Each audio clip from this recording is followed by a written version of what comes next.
ये तो अपने हमखियार बात। अब प्रकाश अंबेडकर के हमारे पूरे मुकाम है, आपको यकीन नहीं आएगा। मैं एक बात ऐड करता हूँ क्योंकि मौजूद भटक रहा है, बोल देता हूँ।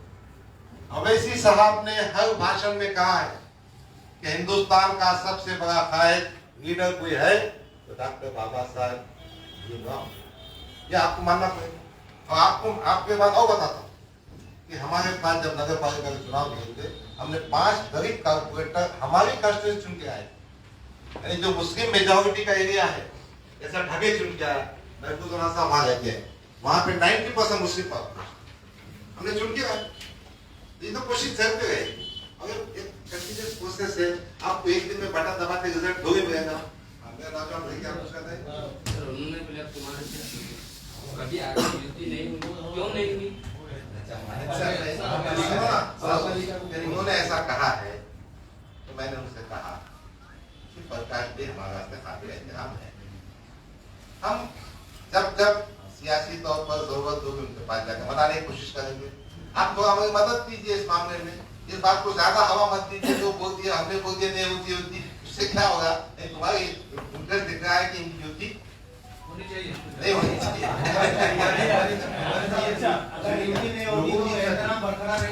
लोगों की इच्छा ये थी कि लोकसभा में युति की बात नहीं, मैं आपको फिर कह रहा हूँ, लोकसभा में करें, विधानसभा में क्यों तोड़ी है? तो लोगों की इच्छा थी कि कायम स्वरूप का चलना है। बहुत से ये भाई ने जो बात कही ना, ये भाई ने जो कहा, प्रकाश अंबेडकर साहब का जो एहतराम है बुद्धि की बुनियाद पे बात करें, शख्सियत की वजह से। मैंने आपको बताने की बात नहीं है। I was the mediator, I was the interoperator, I was the person who used to talk between them.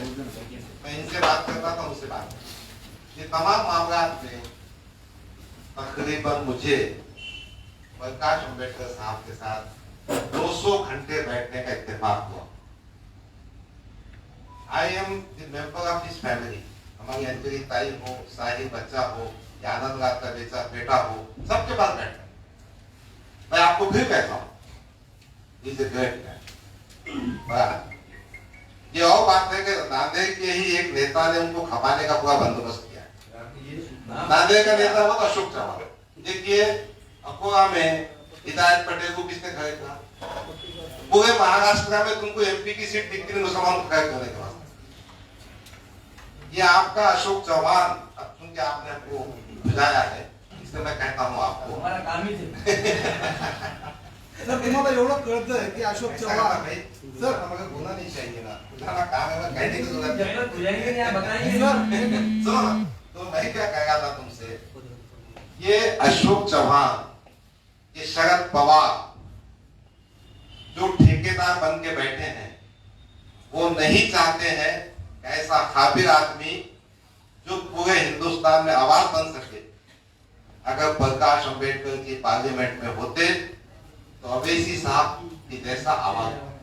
ये तुम्हारे नांदेड़ के नेता की कागस्तानी है, साजिश है, कॉन्स्पिरेसी है कि प्रकाश भाई को अकोला में हिदायत पटेल के माध्यम से, और उसके आगे सुनो ना, उसको हिंदू मुसलमान की जंग बता दी उन्होंने वहां पे। प्रकाश भाई की अहलिया मुझसे कह रही थी कि कुछ धार्मिक लोगों को पैसे दे दिया के काम पे रखे।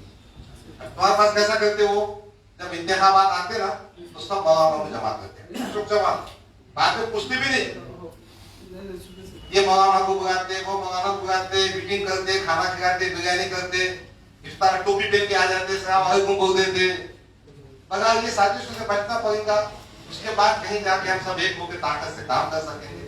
ये तो आपका सेंटर है जी, epicentre of destruction of secular forces, उसका सेंटर बना हुआ है, उसका गुरु कंठा तुम्हारा अशोक चव्हाण है भाई। सर नांदेड़ में इमाम को अशोक चव्हाण ने लाया ऐसी चर्चा है, ऐसे आरोपी होते हैं। चर्चा तो ये है कि कांग्रेसी के किसी मकान में कुछ हो जाए तो अवैसी ने किया, वो चर्चा से भी आपको इत्तेफाक मत कीजिए।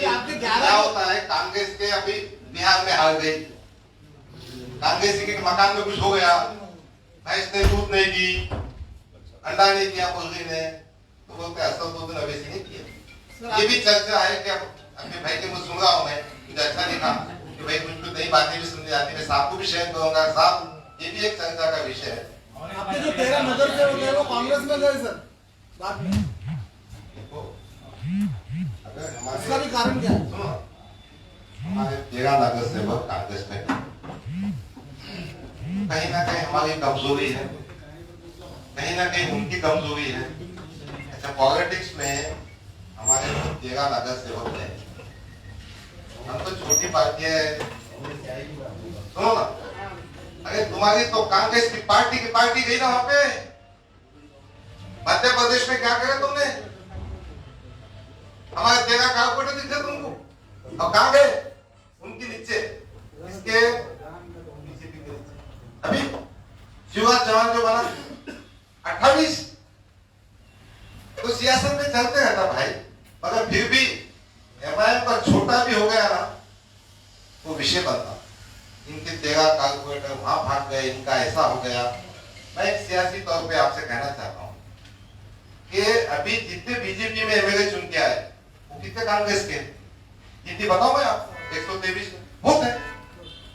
बाबा साहब की पार्टी के भाग गए, डॉक्टर पदम सिंह पार्टी का बेटा भाग गया, दत्ता मेघे बाबा साहब के बहुत खास थे वो भाग गए। कितनी मिसालें दो तुमको मैं? बेचारे एमआईएम में तुमको अपवाद दिखते हो, छोटा 13 नगर सेवक क्या गए वो विषय बन गया। तो फिर अशोक चौहान को क्या उसकी हैसियत है जी? मुझे एक बात सिवाय बेईमानी करने के, साजिश करने के उसने कुछ नहीं किया।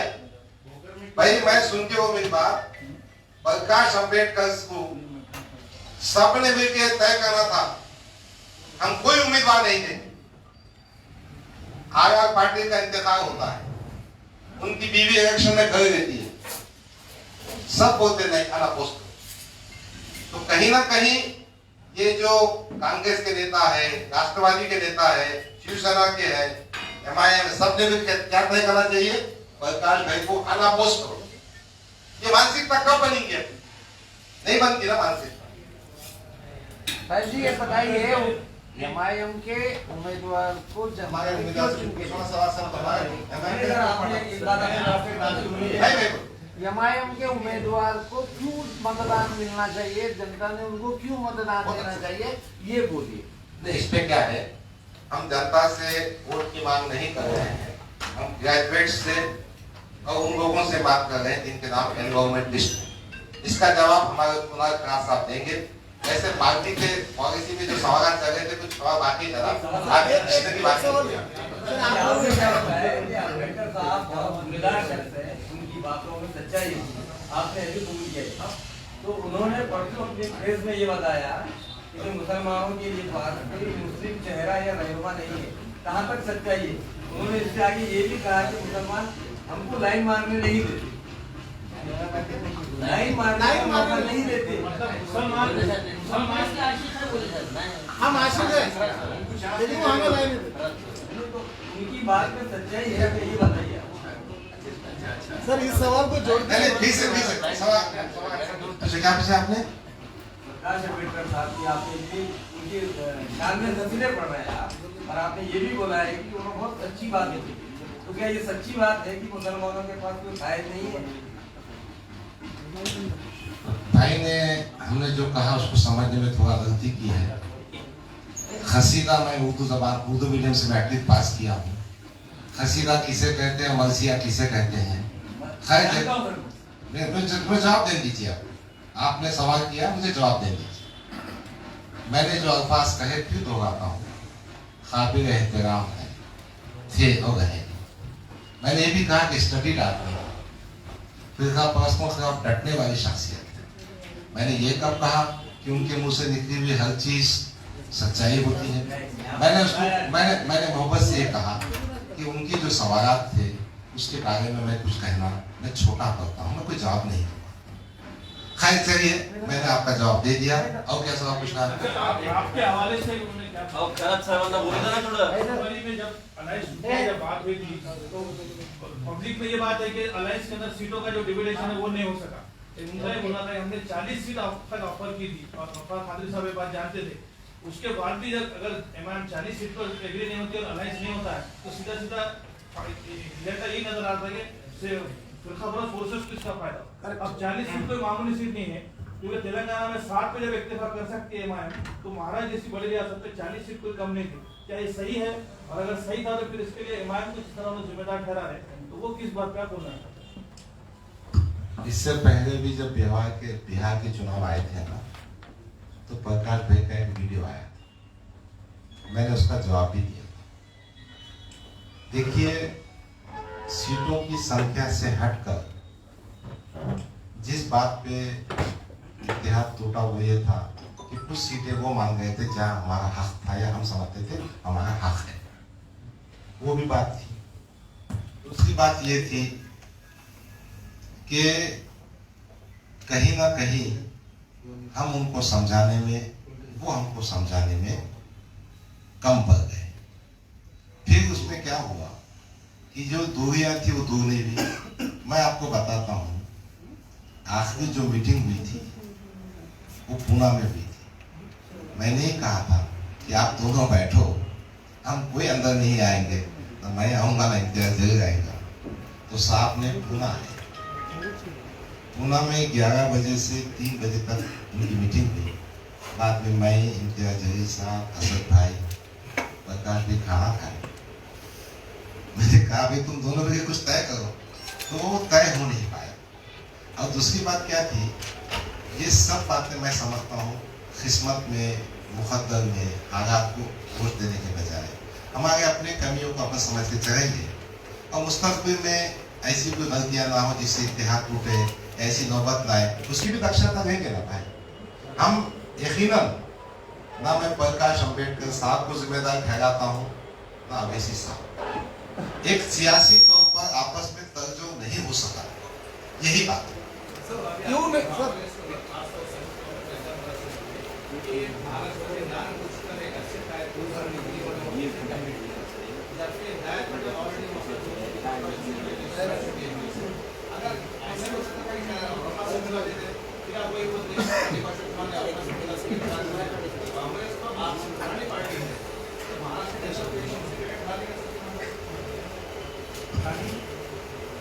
देखो, अगर हिदायत पटेल का मुकाबला तुम प्रकाश अम्बेडकर से करते हैं तो कहाँ गंगो तेरी कहाँ राजा पहुंच, पहली बात। दूसरी बात मुझे कहने का ये है, प्रकाश भाई का गुज़िश्ता कई दहियों से अकोला में, बुढ़ाना में, अमरावती में बहुत काम। आपकी इत्तलात के लिए सुन लीजिए, आज भी जिला परिषद पे अफसर प्रकाश भाई का ग्राउंड है। मेरा सिर्फ इतना ही कहना था कि अशोक चौहान साहब को मुसलमान समाज के एमपी बनाने में इतना शौक था, तो यहाँ की सीट जाना था ना, यहाँ चुन के आओ। जो तुम्हारे जिले में इतने असेंबली हल्के है, कौन से मुसलमान को चुन के आया जी उसने? जो मराठवाड़ा में किसको चुन के आया बताओ? मुस्लिम लीडरशिप को खपाने वाला, दलितों की लीडरशिप खत्म करा अशोक चौहान है। मैं आपको डंके चोट पे कह, इनको ऐसे मुसलमान चाहिए जो इनकी जूतियां उठाए, जो इनकी हाँ में हाँ मिलाए, अपने हक की बात ना करे, इंसाफ की बात ना करे, ऐसे मुसलमान चाहिए। और चूंकि प्रकाश अम्बेडकर ताकतवर शख्सियत है जो बुद्धिस्ट की, दलितों की, आदिवासियों की, पिछड़े हुओं की, मुसलमानों की आवाज बन सकती है, उसको खत्म करो मकसद था।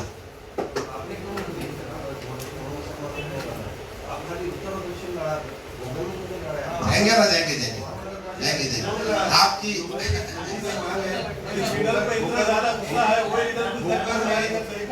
और वंचित आघाड़ी और आपकी हम तो भाजपा को फायदा दिलाने के लिए काम करिए, क्योंकि अभी भी लड़ रही है तो साथ खींचू क्या, खींचता आप खींचो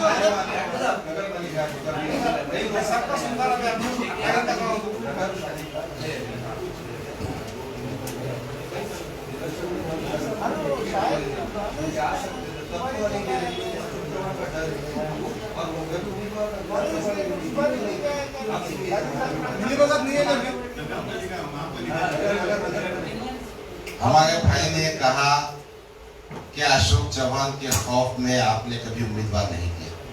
भाई वो करो, सुनो, पार्टी की वर्किंग प्रेसिडेंट की पोस्ट मिलकर जुम्मा 8 दिन की। मैंने अपने विधानसभा क्षेत्र के आगे जाने की भी कोशिश नहीं की। हालांकि 1-2 वक्त 4-5 बार पुस्तकों भी थी कि डॉक्टर साहब तुम महाराष्ट्र की जिम्मेदारी संभालो, तो मैंने कहा था कि मुझे मेरे विधानसभा क्षेत्र में काम करना है, कहीं जाना नहीं। तो बाकी मुकामात पे क्या हुआ मैं इसका जवाब नहीं दे सकता, मगर अब चूंकि प्रदेश का कार्य अध्यक्ष हूँ, वर्किंग प्रेसिडेंट हूँ, भोकर में तो चुनाव गए भाई, ये आपके सामने कहेगा। तीसरी बात छोड़ दीजिए, क्या हुआ सुनो ना, पहले ये हुआ क्या जवाब, और क्या सवाल है आपका? ओके, आपका क्या सवाल है?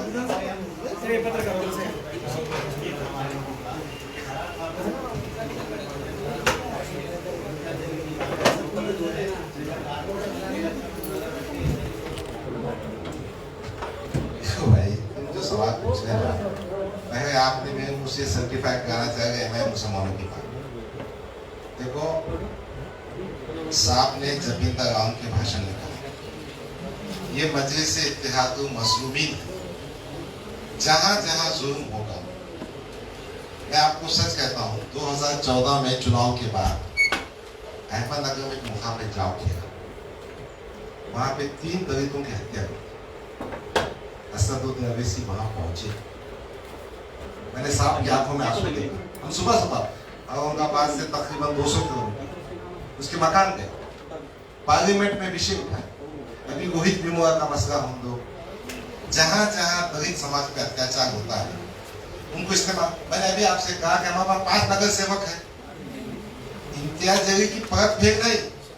हमारा कमिटमेंट है कि हम दलितों को, बुद्धिस्टों को सियासत में न्याय देंगे, उन पे होने वाली नाइंसाफी के खिलाफ लड़ेंगे और उनको साथ लेने की कोशिश करेंगे।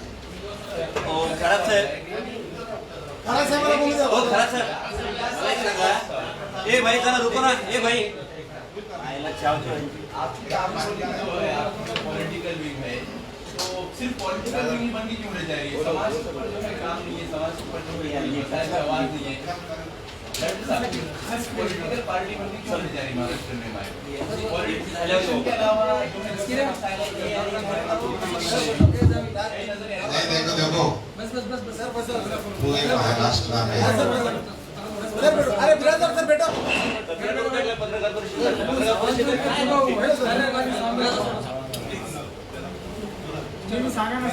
मैं आपसे बात कर रहा हूं।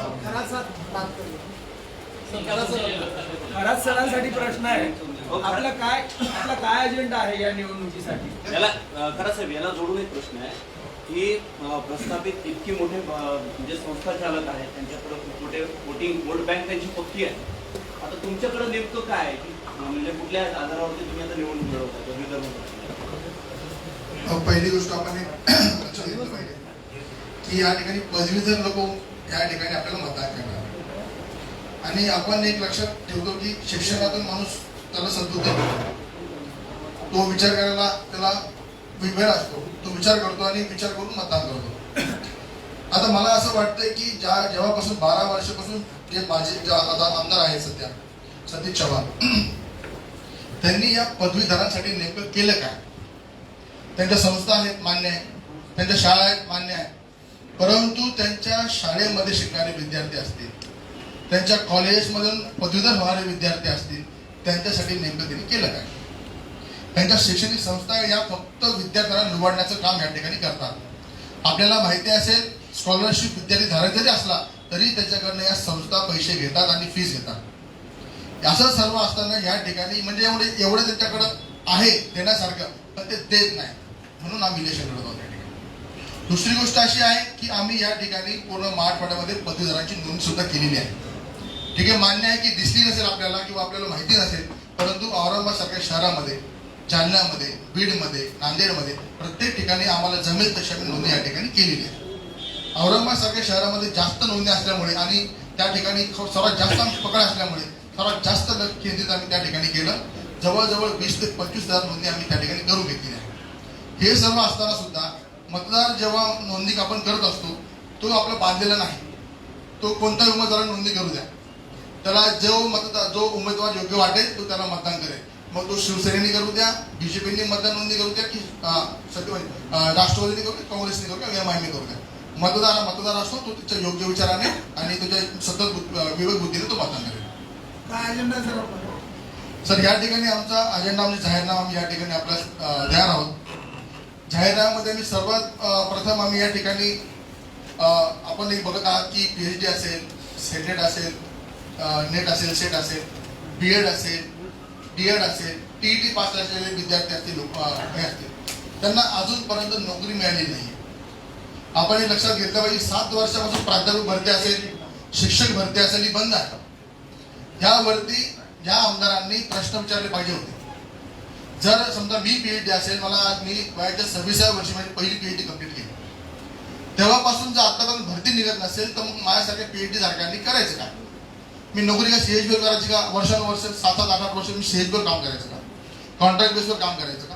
या लोकांसाठी आम्ही जर निवडून आलो तर पहिले आम्ही शिक्षक भरती, प्राध्यापक भरती करून घ्यायला भर देणार आहोत. दुसरी गोष्ट अशी आहे, या ठिकाणी जर आपण पदवीधर होत आहोत, आता सध्याची परिस्थिती खूप वाईट आहे. जे लोक आज नोकरीला आहेत, जे कंपन्यांमध्ये काम करतात, जे इंजिनियर्स आहेत, आर्किटेक्ट्स आहेत आणि वेगवेगळ्या प्रोफेशनमध्ये ते आहेत, त्यांच्या नोकऱ्या या ठिकाणी गेलेल्या आहेत. मला सांगा, या आमदारांनी किंवा कोणत्या पक्षाच्या लोकांनी त्यांच्यासाठी केलं काय? त्यांनी या ज्या इंडस्ट्री बंद पडलेल्या आहेत त्यांना त्यांनी चालू करायला पाहिजे होतं. अगोदर त्यांना मदत करायला पाहिजे होती. त्या इंडस्ट्री चालू झाल्या असत्या तर या लोकांचा रोजगार गेला नसता. ठीक आहे, मग पदवीधर झालो, पदवीधर झाल्यानंतर सुद्धा नोकरी नाही तर अशा लोकांना बेरोजगारी भत्ता दिला पाहिजे. एवढेच आपण शिक्षण देतो, आई वडील फॅमिली एवढ्या तळतळीने पैसा जमा करून जर मुलांना शिक्षित करत असेल आणि जर नोकरी नसेल तर मग शिक्षणाचा फायदा सुद्धा काय? ह्यासाठी आम्हाला निवडून दिलं पाहिजे. आमच्यासारखे जर लोक या ठिकाणी निवडून गेले तर आम्ही त्यामधले आहोत.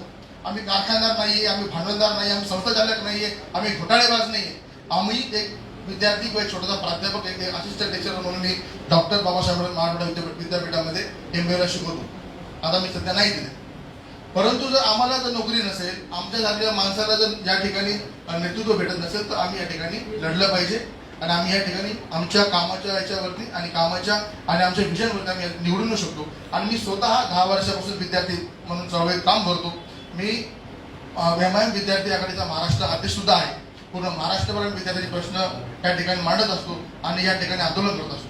विद्यापीठामध्ये आंदोलन असतील किंवा शाळा कॉलेजमध्ये आंदोलन असतील, प्राध्यापकांचे असतील, शिक्षकांचे असतील, त्याच्या प्रत्येक ठिकाणी आम्ही त्याच्या पाठीशी उभं राहिलेलो आहोत आणि त्यांना मदत करायचं आमचं काम राहिलं. त्यासाठी आम्ही इलेक्शन लढवत आहोत. कारण आम्ही आमच्या कामाच्या भरोश्यावरती आम्ही या ठिकाणी इलेक्शन लढवतो. सर, आपण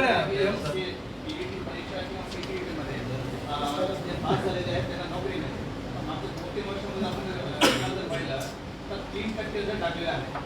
आणि उलट अशी परिस्थिती झाली आहे की प्रायव्हेट संस्थांमध्ये असो की जिल्हा परिषदमध्ये शिक्षण कमी झालेले आहेत आणि पास विद्यार्थी नाही त्याच्यामध्ये. त्याच्याबद्दल काय सांगाल?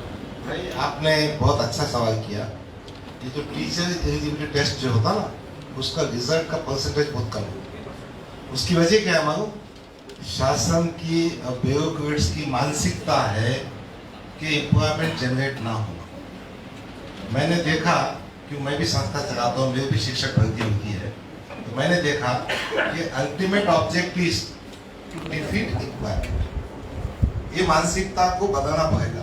डीईटी का जो रिजल्ट 3% आता ना, 2%, 1% आता है.